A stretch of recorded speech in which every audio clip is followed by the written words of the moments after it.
అందరికీ నమస్కారం. నా పేరు రమ. 'నిన్నే వలచ' 12వ భాగం. రచయిత పూర్ణి గారు.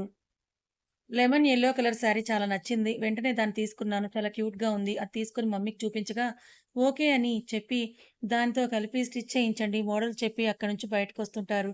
అప్పుడే లావణ్యని చూసిన మంజుల గారు, "ఏ లావణ్య, తను మీ సీనియర్ కదా! ఇక్కడికే వచ్చింది చూడు" అని అంటూ అక్కడి నుంచి లావణ్య దగ్గరికి వెళ్తారు. డ్రెసెస్ చూస్తున్న లావణ్యకు ఎవరో తనని పిలిచినట్టుగా అనిపించింది. హిమ వాళ్ళ మదర్ కనపడింది. వెంటనే సంతోషంగా అనిపించి దగ్గరికొచ్చి మాట్లాడారు. "మీకు కూడా పార్టీనే కదా!" అని నవ్వుతూ పక్కనే కనిపిస్తున్న బ్లూ కలర్ వర్క్ శారీ తీసుకొని బిల్ వేయించి, "ఇదిగో ఈ సారీ ఎలా ఉంది?" అని అడుగుతారు. మంజుల గారు, "సూపర్ ఉంది ఆంటీ. నేను సెర్చ్ చేస్తున్నాను. లాస్ట్ ఇయర్ కదా కట్టుకుందామని నేను చూస్తున్నాను" అని అంటుంది లావణ్య. "ఇది నీకే తీసుకో. నా గుర్తుగా ఉంచుకోమ్మా. మా బంగారుకి హెల్త్ బాలేదు. నేను వెళ్తున్నా జాగ్రత్త" అని నవ్వుతూ అక్కడి నుంచి వెళ్ళిపోతారు మంజుల గారు. ఫోన్ మాట్లాడడానికి బయటకొచ్చిన రానాకి బయట నిలబడిన హిమ కనపడుతుంది. అబ్బా! ఎంతసేపువా అని అనుకుంటూ నీరసంగా అనిపించి నిలబడలేక వెంటనే మెట్ల మీద కూర్చుండిపోతుంది హిమ. తలంతా కూడా చాలా నొప్పిగా అనిపించి తల పట్టుకొని చుట్టూ అంతా కూడా చూస్తూ ఉంటుంది. హిమ రైలింగ్‌కి ఆనుకొని మసగ్గా కనిపించడంతో, "ఏంటి ఈ అమ్మాయి ఎక్కడ పడితే అక్కడ నాకు కనిపిస్తోంది. ఇంకా నన్ను ఫాలో చేస్తోందా?" అని అనుకుంటూ ఉన్న రానాకి అప్పుడే హిమ అని పిలుచుకుంటూ వచ్చిన మంజుల గారి కింద అలా కూర్చున్న తన కూతుర్ని అలా చూసి ఏడుస్తూ, "బంగారు ఏమైందే?" అని వెళ్లి హిమాని పట్టుకొని వెంటనే డ్రైవర్‌కి కాల్ చేసి వాటర్ బాటిల్ తెమ్మని చెప్పి చిన్నగా, "లే బంగారు" అని ఏడుస్తూ బుగ్గలు తడుముతూ ఉంటారు మంజుల గారు. డ్రైవర్ బాటిల్ తీసుకురావడంతో చిన్నగా మొహం కడిగి కొంచెం వాటర్ తాగిచ్చి, "ఆర్ యూ ఓకే?" అని అడుగుతారు మంజుల గారు. "ఓకే మా" అని చిన్నగా లేచి మంజుల గారిని పట్టుకొని ఇంటికి వెళ్దాం పద అని తల్లి భుజం మీద తలవాల్చి నీరసంగా చిన్నగా తీసుకొచ్చి కారులో కూర్చోపెడతారు మంజుల గారు. డ్రైవర్ తెచ్చిన ఓఆర్ఎస్ఎల్ తాగిస్తూ డోంట్ వరీ వెళ్ళిపోదాం, ఇంటికి వెళ్ళిపోదాం అని అంటారు మంజుల గారు. మా డోంట్ వరీ నేను బాగానే ఉన్నాను అని అంటూ సరిగ్గా కూర్చుంటూ అంటుంది హిమ. ఎక్కువసేపు నిలబడి ఉండటం వలన టెన్షన్ పడకు. ఎల్లుండిలోపు అంతా కూడా పూర్తి అయిపోతాయా బ్లౌజెస్ అని అడుగుతుంది హిమ. హా! అయిపోతాయి కంప్లీట్‌గా. కొంచెం సేపు రెస్ట్ తీసుకో నువ్వు అని అంటూ చెప్పి ఒడిలో తలపెట్టుకొని పడుకోబెట్టుకుంటారు మంజుల గారు హిమాని. ఇంటికి వెళ్ళేసరికి సౌమ్య అక్కడే ఉండడంతో హేమ, సౌమ్య డాన్స్ ప్రాక్టీస్ చేస్తూ ఉంటారు. సోఫాలో కూర్చొని వాళ్ళ డాన్స్ చూస్తూ ఉంటుంది హిమ. వీళ్ళ ముగ్గురికి జ్యూస్, స్నాక్స్ తీసుకొచ్చి ఇచ్చి, తిని ప్రిపేర్ అవ్వండని చెప్తారు మంజుల గారు. ఓకే అని చెప్పి ముగ్గురు మాట్లాడుకుంటూ తినేసి, జ్యూస్ తాగి మళ్ళీ డాన్స్ ప్రాక్టీస్ చేస్తూ ఉంటారు. సౌమ్య ఈరోజు ఇక్కడే ఉండటంతో వీళ్ళిద్దరూ నైట్ వరకు ప్రాక్టీస్ చేస్తూనే ఉంటారు. డాక్టర్ రావడంతో ఇంజెక్షన్ చేయించుకొని, చేతికి అది రిమూవ్ చేయించుకొని, అమ్మ భోజనం తినిపించడంతో ఇన్‌స్టా రీల్స్ చూస్తూ అలానే పడుకుంటుంది హిమ.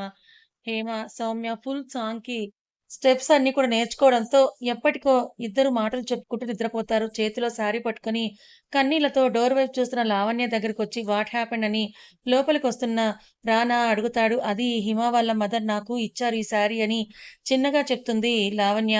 అవునా? మొన్న నువ్వు పనిష్మెంట్ ఇచ్చిన ఆ అమ్మాయేనా? అని అడుగుతాడు రానా. ఆ! అవును. ఆ అమ్మాయి వాళ్ళ మదరే నాకు ఇచ్చింది ఇది అని అంటుంది లావణ్య. అవునా? కానీ వాళ్ళకి నువ్వెలా తెలుసు అని డౌట్‌గా లావణ్యనే చూస్తూ అడుగుతూ ఉంటాడు రానా. మొన్న వాళ్ళ ఇంటికి వెళ్ళానని తెలిస్తే రానా ఏమనుకుంటాడోనని మనసులో అనుకుని తనతో వచ్చారు కదా! అలా అర్థమైంది. బాగా మాట్లాడుతున్నారు నాతో అని అంటుంది లావణ్య. ఓకే. నీ షాపింగ్ అయిపోయిందా? అని అడుగుతాడు రానా. వెయిట్ ఒక 5 మినిట్స్ స్టిచ్చింగ్‌కి ఇచ్చేసొస్తానని అంటుంది లావణ్య. ఓకే అని బయటకొచ్చేస్తాడు రానా. బ్లౌజ్ మోడల్ చెప్పి మళ్ళీ వస్తాను. 2 డేస్‌లో కావాలని చెప్పి రానా కోసం బయటకొచ్చి బైక్ ఎక్కుతుంది లావణ్య. ఇంకా ఏం షాపింగ్ లేదుగా నాకు అర్జెంట్ వర్క్ ఉందని అంటాడు రానా. నో కంప్లీట్ అయిపోయింది. నన్ను ఇంటి దగ్గర డ్రాప్ చేసేయి అని అంటుంది లావణ్య.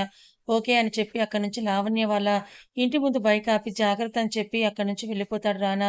ఎందుకు నాకు మంజుల ఆంటీ అంతగా కనెక్ట్ అవుతున్నారని అనుకుంటూ లోపలికి వెళ్తుంది లావణ్య. ఎందుకో తనని చూడగానే నాకు మా మమ్మీనే గుర్తొస్తోంది అని అనుకుంటూ లోపలికి వెళ్లి ఫ్రెష్ అయ్యి అలానే పడుకుంటుంది లావణ్య. గెస్ట్ హౌస్‌కి వెళ్ళిన రానాకు చాలా చిరాకుగా కనిపించి వెంటనే రానా ప్రైవేట్ రూమ్‌కి వెళ్తాడు రానా. అక్కడ సీలింగ్‌ని చూస్తూ ఆలోచిస్తూ పడుకుండిపోతాడు రానా. మార్నింగ్ త్వరగా లేచి ఫోన్‌ని పాకెట్‌లో వేసుకొని బ్లూటూత్ స్మార్ట్ వాచ్ పెట్టుకొని అమ్మకు చెప్పి అక్కడి నుంచి జిమ్‌కి వర్కౌట్ కోసం అని చెప్పి బయటకు వచ్చి పల్సర్ బైక్‌ని తీసి జాకెట్ వేసుకొని హెయిర్ అంతా కూడా పోనీటైల్ వేసి అక్కడి నుంచి జిమ్‌కి స్టార్ట్ అవుతుంది హిమ. లోపలికి వెళ్లి ట్రైనీను కలిసి మాట్లాడి తను చెప్పేవన్నీ కూడా చేస్తూ ఉంటుంది హిమ. అలా చేస్తూ ఉండగా ప్రతాప్ కమ్ హియర్ అని పిలిచిన అతగాడి వాయిస్ నేను గుర్తుపట్టాను కానీ, ఏమీ తెలియనట్టు పుషప్స్ చేస్తూ ఉంటుంది హిమ. సింగిల్ హ్యాండ్‌పై పుషప్స్ తీస్తూ ఉంటాడు రానా. పడుకొని చేసే వర్కౌట్‌కి నా హెయిర్ నేలను తాకుతుంది. రానా పిలవగానే అటు సైడ్‌కి వెళ్తున్న ప్రతాప్ తన హెయిర్ మీద చూడకుండా కాలు వేసి నడుస్తూ వెళ్తాడు. చాలా నొప్పిగా అనిపించి పైకి లేచి డోంట్ యూ హావ్ ఐస్ అని గట్టిగా అరుస్తుంది హిమ. సారీ చూడలేదని అంటాడు ప్రతాప్. తొక్కింది తన ట్రైనియే కావడంతో జుట్టు నొప్పితో ఉంటే, నొప్పి పెడుతూ ఉంటే అలానే జాకెట్ లోపల వేసి జిప్ వేసేసాను. ఫాస్ట్‌గా ట్రెడ్‌మిల్ మీదకి వెళ్లి ఇయర్ ఫోన్స్ పెట్టుకొని సాంగ్స్ వింటూ వర్కౌట్‌లు చేసి పోనీ వల్ల తలనొప్పిగా ఉంటే వెంటనే కిందకొచ్చి బ్యాండ్‌ని తీసేసి జుట్టంతా జాకెట్‌ని నడుముకి కట్టి వెంటనే ఎనర్జీ డ్రింక్ తాగి బైక్ స్టార్ట్ చేస్తుంది హిమ. అప్పుడే బయటకొచ్చిన రానాకి ఎవరన్నా నా జుట్టు పట్టుకుంటే నాకు కోపం, తలనొప్పి 2 వచ్చేస్తాయని జిమ్‌కి వచ్చిన ఫస్ట్ డేనే హిమ అతనికి చెప్పిన మాటలు గుర్తుకొచ్చాయి. కిందకి రాగానే హెయిర్ లీవ్ చేసుకుంటూ జాకెట్ నడుముకు కడుతూ ఉన్న హిమ కనపడుతుంది అతనికి. అక్కడ స్కూటీ ఏమీ లేకపోయేసరికి ఎలా వచ్చింది? ఎవరి కోసమైనా వెయిట్ చేస్తుందా అని అనుకుంటూ అక్కడే నిలబడి ఉన్న హిమాని చూస్తాడు రానా. అప్పుడే స్టైల్‌గా పల్సర్ మీద కూర్చొని స్టార్ట్ చేసుకొని అక్కడి నుంచి యూ టర్న్ తీసుకొని వెళ్ళిపోతుంది హిమ. తనది కూడా ఆ రూటే కావడంతో అటే వెళ్తాడు రానా. బైక్ డ్రైవ్ చేస్తుంటే జుట్టంతా గాలికి ఎగురుతూ ఉంటుంది. చాలా ఫాస్ట్‌గా వెళ్తుంది హిమ. చూడ్డానికి భలే అనిపిస్తుంది. బైక్ మీద, కార్ల మీద వెళ్ళే వాళ్ళందరూ కూడా హిమనే చూస్తూ ఉంటారు. ఏం పట్టించుకోకుండా అలానే వెళ్ళిపోతూ దారిలో దార్ షాప్ కనిపిస్తే ఆగి ఒక రెడ్ రోజ్ బొకే తీసుకొని బిల్ పే చేసి దాన్ని ముందు పెట్టుకొని అలానే వెళ్తూ ఉంటుంది హిమ. ఇది వాళ్ళ ఇంటి అడ్రెస్ కాదని అనుకుంటూ తన వెనకే వెళ్తాడు రానా. తీరా హిమ తన ఇంటికి ముందున్న చిన్న వినాయకుడి గుడిలో అది పెట్టేసి అందులో ఒక రోజ్ తీసుకొని అక్కడి నుంచి వచ్చేస్తుంది హిమ. ఆ రెడ్ రోజ్ బైక్‌లో పెడితే నలిగిపోతుంది అని అనుకుంటూ దాన్ని నోటితో అలాగే పట్టుకొని బైక్‌ని డ్రైవ్ చేస్తూ ఉంటుంది హిమ. అది చూసిన రానా ముందుకి వెళ్ళిపోతాడు. అక్కడ 3 బొకేస్ ఉంటాయి. అంటే నిన్న, మొన్న కూడా వచ్చిందని అనుకుంటూ మళ్ళీ ఎక్కడికి వెళ్తోందిది అని అనుకుంటూ తన వెనకాలే వెళ్తాడు రానా. హిమ బంధించకుండా వదిలిన కురులు కారు మబ్బుల్లా గాలికి ఎగురుతూ ఉన్నాయి. Night T shirt, black track pant వేసుకొని, బ్లాక్ జాకెట్ నడుముకు కట్టుకొని బైక్ డ్రైవ్ చేస్తూ వెళ్తున్న హిమాను వెనక్కి తిరిగి రెండోసారి చూడని వాళ్ళంటూ ఉండరు. ఏంటి అందరూ అలా చూస్తున్నారని అనుకుంటూ అలానే హెల్మెట్ ఉండడంతో ముందుకు వెళ్తాడు రానా. నోటితో రెడ్ రోజ్ పట్టుకొని స్టైల్‌గా బైక్ డ్రైవ్ చేస్తూ ఉంటుంది హిమ. ఇలా చేస్తే అందరూ ఎందుకు చూడరు అని అనుకుంటూ అటునుంచి యూ టర్న్ తీసుకొని అక్కడి నుంచి ఇంటికి వెళ్ళిపోతాడు రానా. ఇంటికి వెళ్లి ఆ రోజ్ తీసి కబోర్డ్‌లో పెట్టి వెంటనే ఫ్రెష్ అయ్యి సౌమ్య నేను టిఫిన్ తినేసి ఇక్కడి నుంచి కాలేజీకి స్టార్ట్ అయ్యాము. అప్పటికే హేమ వెళ్ళిపోవడంతో ఫ్రెషర్స్ డే అయ్యేంత వరకు మా ఇంట్లోనే ఉండేట్టు హేమ మమ్మీ ఒప్పించేశారు. ఇంకా ఇద్దరం కలిసి కాలేజీకి వెళ్ళాం. ఆశని మా ఇద్దరికీ ఎదురు పడకూడదని గట్టిగా కోరుకుంటూ మా క్లాస్‌కి వెళ్లి కూర్చున్నాం. ఫ్రెషర్స్ డే పార్టీ అయ్యేంత వరకు క్లాసెస్ స్టార్ట్ అవ్వవు అని చెప్పటంతో డాన్స్‌లో ఉన్నవాళ్ళు అందరూ కూడా మళ్ళీ ప్రాక్టీస్ హాల్‌కి వెళ్ళిపోతారు. మీరు ప్రాక్టీస్ చేస్తూ ఉండండి. నేను కొంచెం సేపు ఆగాక వస్తాను. కొంచెం సేపు ఇక్కడే ఉంటాను అని అంటుంది హిమ. ఆ! సరే జాగ్రత్త అని చెప్పి అక్కడి నుంచి ప్రాక్టీస్ హాల్‌కి సౌమ్య, నేహ, ప్రణవి, లహరి, అమృత వెళ్తారు. అందరూ డాన్స్ ప్రాక్టీస్ చేస్తూ ఉన్నారు. అప్పుడే అక్కడికొచ్చిన వరుణ్, అశోక్, లావణ్య, రానా అక్కడికొచ్చి అందరిని చూస్తూ సౌమ్య వాళ్ళ టీమ్ దగ్గరికి వచ్చి where is your main lead అని అడుగుతాడు అశోక్. వీడికేంటో ఇంత ఆత్రం అని అనుకుంటూ రానా అక్కడి నుంచి పక్కకి వెళ్ళిపోతాడు.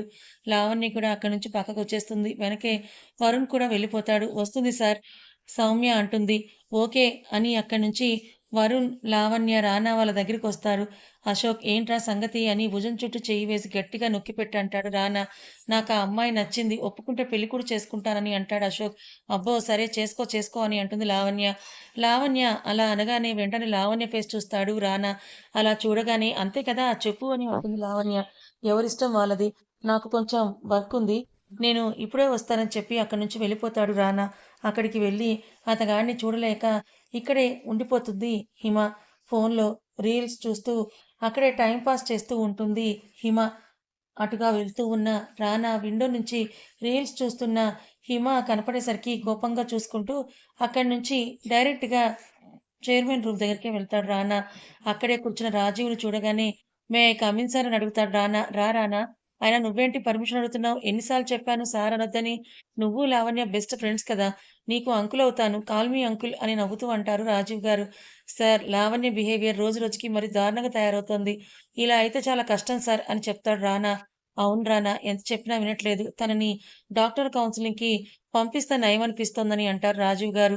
సార్ తనకు కావాల్సింది కౌన్సెలింగ్ కాదు. తనకి తల్లి ప్రేమ, తండ్రి ప్రేమ పూర్తిగా కావాలి. మీరేమో అది అందించలేకపోయారనుకుంటున్నాను. సండే తనని బయటకు తీసుకెళ్ళి, తన మనసులో ఏముందో కనుక్కోవడానికే ట్రై చేయండని చెప్పి, అక్కడి నుంచి వెళ్ళిపోతాడు రానా. తనకి నీ ప్రేమ ఉంటే చాలు రానా. మీ స్టడీస్ అయ్యాక తనతో నీ మ్యారేజ్ చేస్తే తను నీ సాంగత్యంలో తన బిహేవియర్‌ని చేంజ్ చేసుకుంటుందనే నమ్మకం నాకుంది అని మనసులో అనుకుంటూ వెళ్తున్న రానాని చూస్తూ ఉంటారు రంజిత్ గారు. అమ్మ కాల్ చేసి ఓఆర్ఎస్ఎల్ తాగమని చెప్పడంతో అది తాగుతూ సౌమ్య కోసం డాన్స్ ప్రాక్టీస్ చేస్తూ ఉన్న సైడ్ ఫోన్ వస్తే విక్కీ బావతో మాట్లాడుతూ నడుస్తూ ఉంటుంది హిమ. క్యాంటీన్‌కు వెళ్ళడానికి ఏదో మెసేజ్ రావడంతో ఫోన్ చూస్తూ వస్తున్నాడు రానా. అప్పుడే ఎదురుగా వస్తున్న హిమాని చూడక డాష్ ఇస్తాడు రానా. జ్యూస్ మొత్తం డ్రెస్ మీద పడి, డ్రెస్ అంతా కూడా పడి గోడకు తగులుకుంటుంది హిమ. ఎవరు కళ్ళు కనపట్లేదా అని డ్రెస్ మీద పడిన జ్యూస్ చూసుకుంటూ కింద పడిన ఫోన్ తీసుకుంటూ అంటుంది హిమ. తన ఫోన్ కూడా తీసుకుంటూ ఇద్దరూ అప్పుడు ఫేస్ చూసుకుంటే హిమ కోపంగా ఫోన్ తీసుకొని అక్కడి నుంచి ఒక్క రోజులోనే అని అనుకుంటూ ఫోన్ చూసి ఒకసారి ఓపెన్ చేయక అది తన ఫోన్ కాదు. ఇద్దరిది ఒకటే మోడల్ కావడంతో తను తీసుకెళ్ళిందని అర్థమైంది. వెంటనే లాక్ తెలుసు కాబట్టి ఓపెన్ చేస్తాడు రానా. వాల్ పేపర్ చూసి షాకవుతాడు రానా. వాళ్ళ అమ్మది, తనది సేమ్ లంగా ఓణి వేసుకొని ఒకేలా రెడీ అయిన పిక్‌ను ఇద్దరు పక్కపక్క నిలబడి చేతులు వేసుకొని నవ్వుతూ నిలబడి ఉంది. లాక్ స్క్రీన్ చూడగా తన ఓణీలో ఫంక్షన్ పిక్ అనుకుంటా. వాళ్ళ డ్యాడ్, వాళ్ళ మమ్మీ, హేమ కలిసి నలుగురు దిగారు. హిమ అయితే భలే క్యూట్‌గా ఉంది. అనుకోకుండా ఉండలేకపోయాడు రానా. హిమ చైర్‌లో కూర్చొని ఉంటే వాళ్ళ అమ్మ, నాన్న పక్కన కూర్చున్నారు. హేమ అయితే వాళ్ళ ముగ్గురి ఒడిలో బోర్లా పడుకొని లాలీపాప్ తింటూ ఉంది. హిమ చెంపల మీద రాసిన గంధం, ముత్తైదువులు దిద్దిన కుంకుమ, తలనిండా అక్షింతలు తప్ప తను వేసుకున్న నగలు ఏవీ చూడలేదు. వెంటనే ఇంకొక స్క్రీన్ సేవర్ వచ్చింది. అందులో చిన్నప్పుడు అన్నప్రాసనది. అందులో బ్లూ కలర్ ఫ్రాక్ మెడ నిండా బంగారంతో నింపేసి, చేతులకి చిట్టి చిట్టి బంగారు గాజులు అటువారు, ఇటువారు వేశారు. చిన్నప్పటి నుంచి పెద్ద జడ కావటంతో నీట్‌గా కృష్ణుడి పిలక వేసుకొని, కాళ్ళకి పట్టీలతో, చేతికి 6 వేళ్ళకి చిట్టు ఉంగరాలు, ఆ బారు పిలకలో పెట్టిన మల్లెపూలు పెట్టుకొని, బుక్స్ బంగారం పట్టుకొని ఉంటుంది ఆ ఫోటోలో. ఇంకా పిక్స్ చూద్దామని అనుకుంటూ అక్కడి నుంచి తన క్లాస్ రూమ్‌కి వెళ్తాడు రానా. ఏదో మెసేజ్ టోన్ రాగానే ఎవరిది? నాదైతే ఇది కాదే అని అనుకుంటూ ఫోన్ చూస్తుంది హిమ. ఇది నాది కాదే అతగాడిది కదా అని అనుకుంటూ ఉండగా లాక్ స్క్రీన్ సేవర్‌గా వైట్ షర్ట్, బ్లూ జీన్స్ వేసుకొని ఎటో చూస్తూ ఉన్న ఫోటో ఉంది. అబ్బో! అని చూసి ఫోన్ ఆఫ్ చేసి సేమ్ ఒకేలాంటివి ఎలా వచ్చాయో అని విరక్తిగా నవ్వి అతగాడు వస్తేనే ఇస్తాను అని అనుకోని ఫోన్‌ని ఫ్లైట్ మోడ్‌లో పెట్టిన తర్వాత అది నా అనార్కలి సైడ్ పాకెట్‌లో పెట్టుకొని అక్కడి నుంచి సౌమ్య వాళ్ళ ప్రాక్టీస్ దగ్గరికి వచ్చి దాని ఫోన్ నుంచి అమ్మకి కాల్ చేసి, "మా ఈరోజు ఏమైనా స్పెషల్ చెయ్యి సరేనా?" అని చెప్పాను నేను.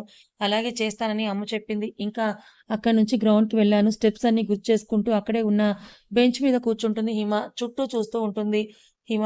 అక్కడ తమ క్లాస్ వాళ్ళే బాస్కెట్ బాల్ ఆడుతూ ఉండడంతో అక్కడ ఒక ఇంటర్ ఫ్రెండ్ ఉంటే, "హేయ్ చాంప్ కమ్ రా నువ్వు కూడా ఆడు" అని అక్కడి నుంచి గేమ్‌లోకి లాక్కెళ్తుంది. అనిత నవ్వుతూ వచ్చి తను కూడా గేమ్‌లో జాయిన్ అవుతుంది. గోల్ మీద గోల్ వేస్తూ ఉంటుంది హిమ. అందరూ హిమ మూవ్‌మెంట్సే గమనిస్తున్నారు. అటు ఇటు చూస్తూ టక్కున గోల్ వేసేస్తుంటుంది హిమ. అందరూ చూస్తూ ఉంటారు. అలానే అక్కడ ఉన్న అనితకి, సౌమ్యకి మాత్రమే తెలుసు తను ఒక నేషనల్ చాంపియన్ అని. కానీ ఎందుకో ఆ తర్వాత వెళ్ళటం మానేసింది హిమ. తన ఫోన్‌లో ఒక్కొక్కటి చూస్తూ అలాగే చూస్తూ ఉంటాడు రానా.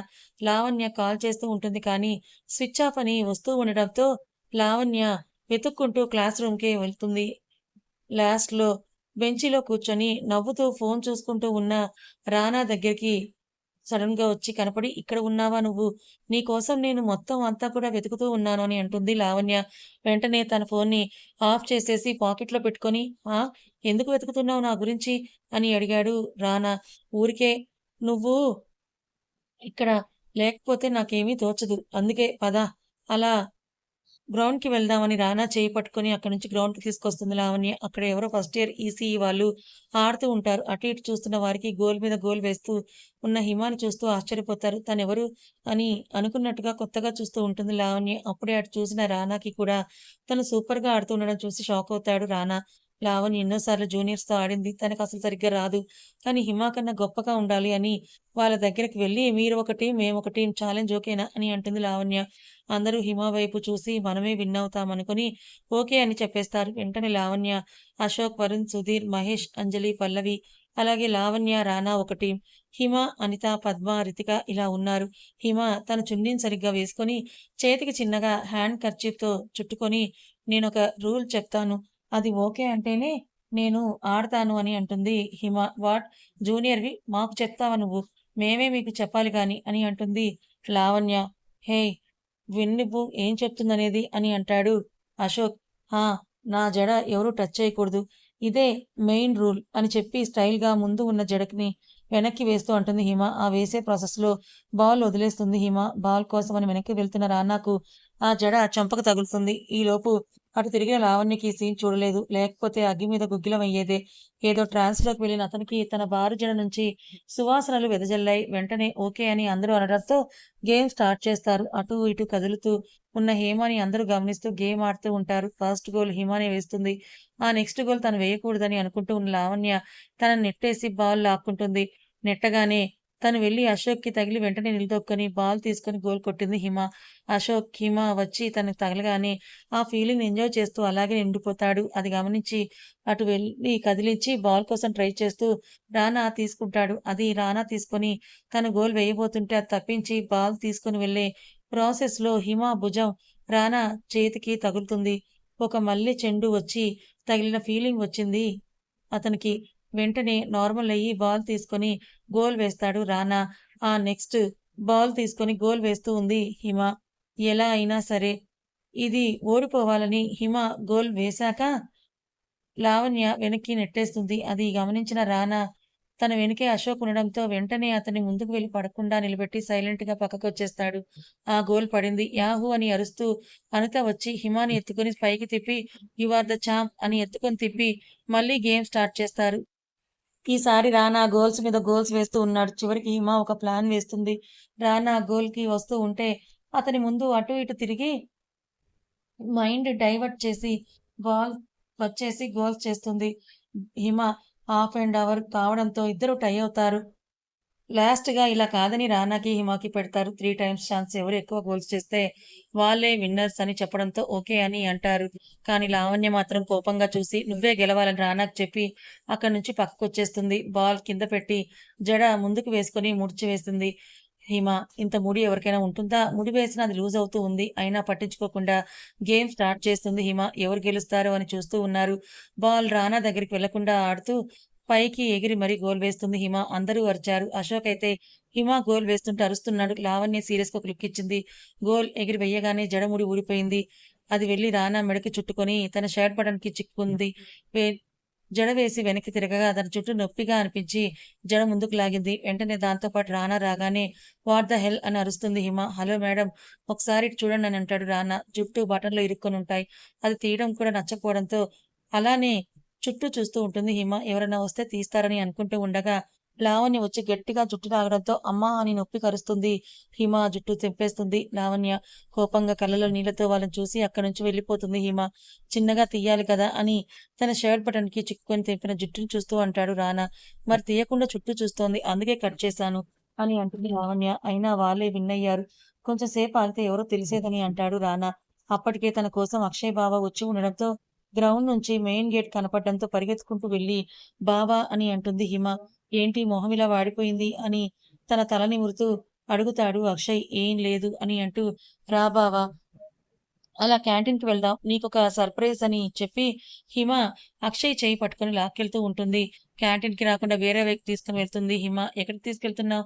నేనిక్కడే చదివాను బంగారు అని అంటాడు అక్షయ్. అవును కదా బావ! అయితే నీకు అదిగో అక్కడ ఉన్న అబ్బాయి, అమ్మాయి నీకు తెలుసా? అని లావణ్య రానాలను చూపిస్తూ అడుగుతుంది హిమ. ఆ! రానా నేను చదివేటప్పుడు నాకు జూనియర్ కదా! అలాగే లావణ్య ఆ అమ్మాయి. వాళ్ళిద్దరూ చాలా బెస్ట్ ఫ్రెండ్స్. నాతో చాలా బాగా మాట్లాడతారని అంటాడు అక్షయ్. అప్పుడే రానా, ఆ అబ్బాయి అక్షయ్ సార్ కదా! మన సీనియర్ అని అంటుంది లావణ్య. అవును లవ్. మనతో చాలా బాగా మాట్లాడతాడని అంటాడు రానా. మరి తనేంటి అక్షయ్ సార్‌తో మాట్లాడుతోంది? అని అయోమయంగా అడుగుతుంది లావణ్య. ఆ అక్షయ్ వాళ్ళ బావ అని నాకు తను ఫోటోస్ పెట్టిన రోజే తెలిసింది అని మనసులో అనుకుంటూ అటే చూస్తూ ఉన్నాడు రానా. అప్పుడే అక్షయ్ ఇటుగా వస్తూ కనిపించాడు. "ఎందుకు బావ అటు ఇవ్వు, వద్దులే" అని అంటున్న హిమ చెయ్యి పట్టుకొని, "ఇక్కడ ర్యాగింగ్ చాలా ఎక్కువగా ఉంటుంది. నిన్ను జాగ్రత్తగా చూడమని వాళ్ళతో చెప్తాను" అని అంటూ అక్షయ్ తనని తీసుకొని వెళ్తాడు వాళ్ళ దగ్గరికి. అక్షయ్ అక్కడికి రాగానే "హాయ్ సీనియర్" అని నవ్వుతూ అంటుంది లావణ్య. "హాయ్ జూనియర్ ఎలా ఉన్నారు?" అని అడుగుతాడు అక్షయ్ వాళ్ళనే చూస్తూ. "ఏం లేదు. ఎంబీఏ కంప్లీట్ అవుతుంది కదా! ఇంకా ఫ్రీ బర్డ్" అని నవ్వుతూ అంటుంది లావణ్య. అక్షయ్ మాత్రం రానా దగ్గరికి వెళ్లి హగ్ చేసుకొని, "హాయ్ రానా ఎలా ఉన్నావు?" అని అడుగుతాడు Akshay. "I am fine senior." ఏంటి సర్ప్రైజ్ అని ఏమీ తెలియనట్టుగానే అడుగుతాడు రానా. "ఇదిగో తను నా మరదలు. నిన్న బాలేదు డాక్టర్ రావడంతో టెన్షన్ పడి అమ్మ, నాన్న, నాన్నమ్మ, తాతయ్య అందరూ వచ్చారు దాని కోసం వచ్చాను. అదీ కాక నాకు ఇన్ఫోసిస్‌లో ఆఫర్ లెటర్ వచ్చింది. ఇంకా ఇక్కడే" అని అంటాడు అక్షయ్. "ఓహ్! ఓకే" అని నవ్వి, "ఇంకేంటి? ఏమైందని?" అడుగుతాడు రానా. తను దేనికన్నా ఏడ్చినా కానీ, ఎక్కువ బాధపడినా కానీ, చాలా స్ట్రెస్ ఫీల్ అయ్యి డిప్రెషన్‌లోకెళ్తుంది. చిన్నప్పుడు ఒకసారి అలాగే అయింది. అది కూడా తన అమ్మమ్మ చనిపోయినప్పుడు. చాలా ఇష్టం తనకి. అప్పటి నుంచి ఇప్పుడు మళ్ళీ తనకి బాలేదు. కాలేజ్‌కి వద్దన్నా కూడా వచ్చిందని అత్త అరుస్తోంది.